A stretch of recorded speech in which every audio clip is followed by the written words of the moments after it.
If not Michael Penix, then who? Falcons starting quarterback question just got real. My savages.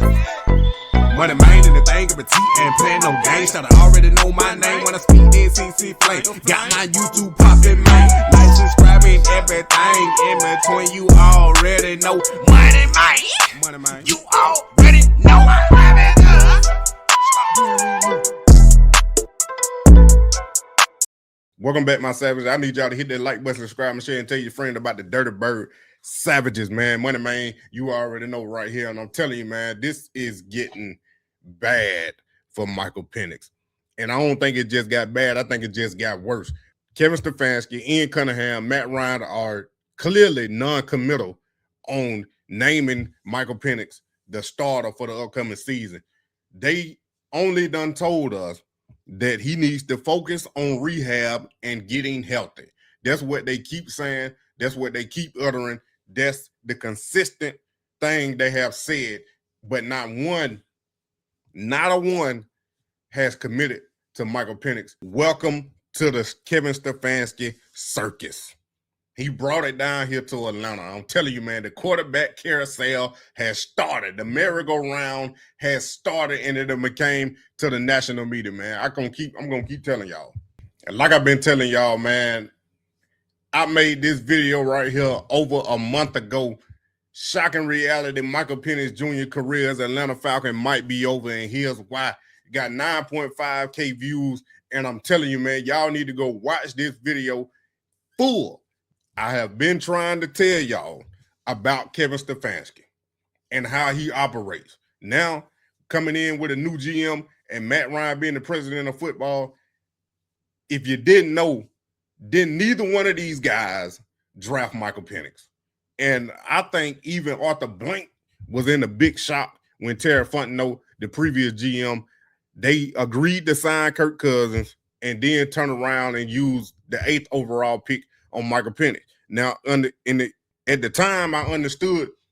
I was thinking Arthur Blank, okay, he don't want to be without a quarterback ever again, because the situation having Marcus Mariota, Desmond Ridder, and whoever else was the quarterback for the Falcons in that time period after they got rid of Matt Ryan and traded him away, they didn't have a quarterback.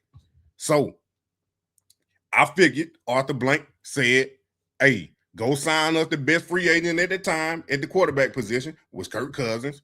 I think they way overpriced it. For whatever reason, they gave that man $180 million and $100 million guaranteed, which was ridiculous. Even coming off an Achilles tear, that was one of the worst contracts in NFL history. Then you turn around and don't tell Kirk Cousins that you're going to draft a quarterback, and then you go spend the 8th overall pick on Michael Penix. Not saying that the jury's still out, because like I say on my other channel, you don't know what a quarterback going to be or a player going to be until he plays 3 to 4 years in the league, and then you can determine what type of player, if he's a starter, second string, third string, or just a role player. You know what I'm saying? We won't figure this out to this season. And this is Michael Penix's pivotal season. He's one or the other going to happen. He's going to transition into a franchise quarterback, or he's going to get transitioned out of Atlanta. And I'm leaning to the latter, because he can't stay healthy, man. He done had 5 season-ending injuries in 8 years. 5. 3 ACL surgeries, and it ain't looking too good, man. Because Kevin don't believe in him, and I don't think Ian Cunningham believe in him. The only one that probably do believe in him, but he in a different position now, is Matt Ryan. Because he done actually spoke on believing in Michael Penix, but he wasn't in the role he is now. Now you got to think about team first. Team first. That's what you got to think about. And do you want to waste a year, Kevin Stefanski, of determining if Michael Penix is your franchise quarterback or your quarterback, period, to run this type offense? Now, I don't think they believe that, because all this circus in the media going around about these different quarterbacks that could be coming to Atlanta. And I'm telling y'all, it got real traction. It's got real traction and a real possibility. Now we about to take a look at some of them quarterbacks. First up, like I said, man, you're going to see a lot of names thrown around, but Jacoby Brissett, he been a backup his entire NFL career. He done had some stints where he became the starter, and you see right here this post saying Brissett, the bridge quarterback you want in Atlanta, because I believe if Michael Penix don't show up or he don't play this year or he don't play good, if he does play or he get injured again, the Falcons going to draft a quarterback in 2027 regardless. I think they drafting a quarterback regardless in 2027. So having Brissett as the bridge quarterback in Atlanta, that could be a possibility, man, but I don't think he the biggest name that the Falcons would be after. The biggest names are coming up after this one. And the most recent name coming up is Joe Flacco. Joe Flacco about 42, 43 years old, but he done been up there with Cleveland when he hopped off the couch and won 5 games straight and led the Cleveland Browns to the playoff in 2023, giving Kevin Stefanski his second Coach of the Year award. Whoop-de-doo, whoop-de-doo. But nothing more than that, because he came back to Cleveland this past season and then they ended up trading him anyway. So Joe, I don't think he'll come in to be the starter, but I think he would be a valuable, like, second or third string backup option veteran to help develop and teach Michael Penix if he's still on the roster, or whoever else the quarterback is on the roster. I think that's what Joe Flacco would be. He would be that extra insurance, but I don't think he would be the starter. But seeing what Kevin did last season, man, Joe Flacco was the starter and potentially could come to Atlanta and be the starter, but I think it's better options out there. Now, the first real valuable option the Falcons got, you might already know, is Tua. Tua out of Miami Dolphins could potentially get released. It ain't official yet, but they talking about it. How about that? Tua gonna get released from the Dolphins, and then I'm about to show y'all the numbers in a minute after I talk about the second quarterback, that these guys could sign veteran minimum deals and come and go to any team in the NFL because they getting paid. They still getting paid guaranteed money from their previous team, which would be the Dolphins for Tua, and they can't mess up the contract or that money if they sign a bigger contract on another team. So they will potentially become on a new roster on a veteran minimum deal. I know it sounds crazy, but it's real traction on Tua coming to Atlanta. And the next quarterback in the same situation is Kyler Murray, man. Kyler Murray is in the same situation Tua is, to where the Cardinals are potentially thinking about releasing him and taking on that dead cap with the same situation. He can sign a veteran minimum deal for on any team, but I done heard his name with the Jets and Minnesota. Same thing with Tua with Minnesota, but who knows, man. But the Falcons got valuable options for a week 1 starter and potentially resurrection of Tua career and Kyler Murray. Not saying they done fell off a lot, but you know, a change of scenery might do them some good, but it don't mean that it doesn't mean anything good for Michael Penix if the Falcons sign either one of these quarterbacks. And another option comes out of the draft. If y'all don't know who this is Hayne King's Georgia Tech quarterback, Georgia native. I'm telling you, man, he could be a potential draft candidate in the later rounds for the Falcons, because they ain't got to spend too much draft capital to move up to get him or to get him early. They ain't got to do that. If he fall in their lap, I think he could be potentially, or maybe even Taylor Green, even though I ain't putting his picture up there, but Taylor Green could be an option too. But I don't, like I told y'all before, man, I don't think Kevin liked developing young quarterbacks. That's why I would say if they draft Haynes King, it wouldn't be he's going to be week 1 starter. It would be he's going to develop and be the backup, and we can see, can he be the franchise quarterback of the future, or potentially a long-time steady backup for this team while we search or get our franchise quarterback in the 2027 draft. But I think Haynes King could be an option along with Taylor Green in the later rounds, because they ain't got to spend too much to get them. But I need y'all to stay tuned, man, because the valuable option that I think the Falcons actually going to get, I'm bringing it up soon. But first, I need to show y'all these numbers on the previous quarterbacks we just talked about.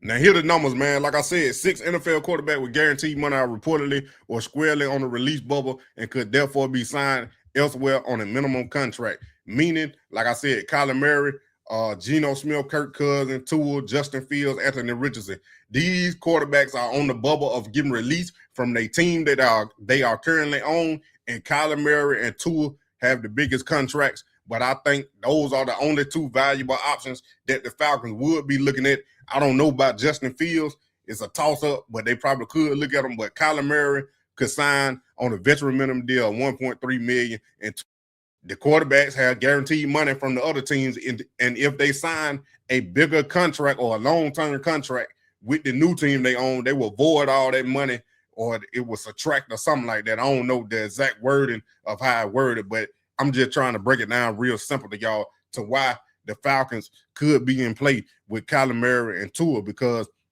to be honest,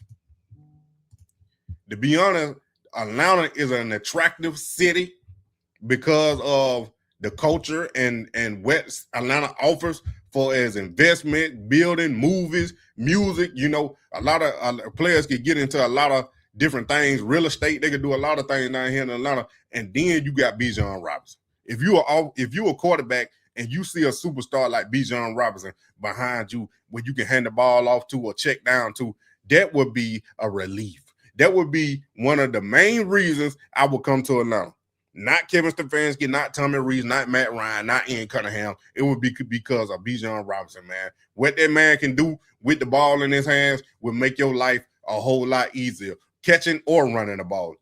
But like I said, the Falcons just going to need consistent quarterback play to even have a chance in this weak division, which is the NFC South. But like I told y'all, the real number 1 option that I think the Falcons might actually go after and pursue and maybe even get is this guy right here, Tyson Bagent from the Chicago Bears. Now, y'all probably don't heard some people talk about him, but you ain't heard or seen what I'm about to show you. So Tyson Bagent, man, he the second, he the QB2 out there in Chicago behind Caleb Williams, and you know he's not going to start over Caleb Williams no time soon, only if Caleb Williams get hurt or injured like that. But he a valuable option.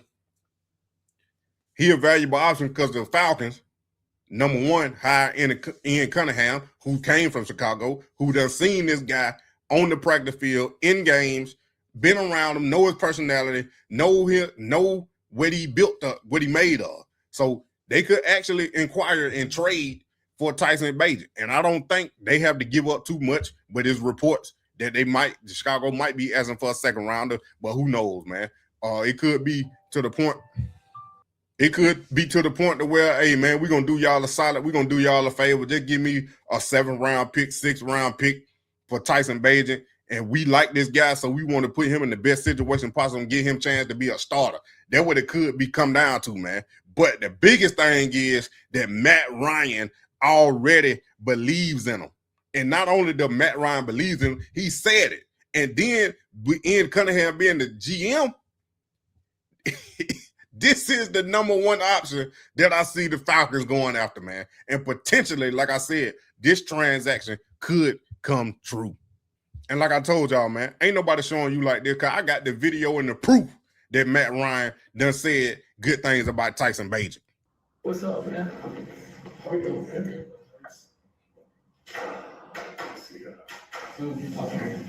But yeah, man, it's going well. Yeah. It's coming together.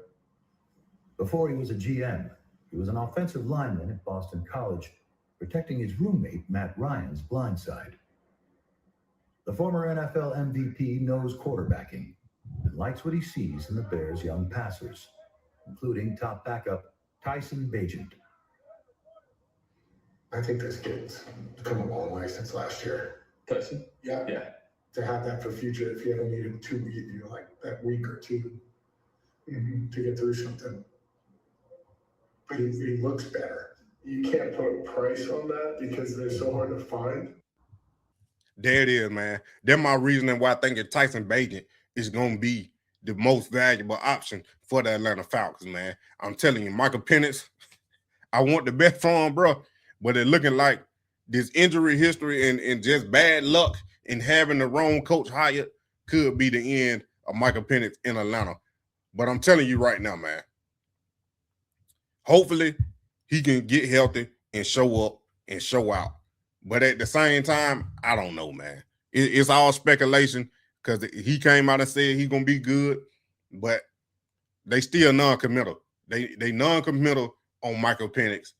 And I know why, because that's what they do. They got to play the politics, and at the same time, they didn't draft Michael Penix, man. But it's hard to go through this again with the home team after I seen it last year up there in Cleveland with Shedeur Sanders. But seeing a young black quarterback get thrown away and not looked at for as right now, and potentially out the door in his career gonna be a toss-up after this.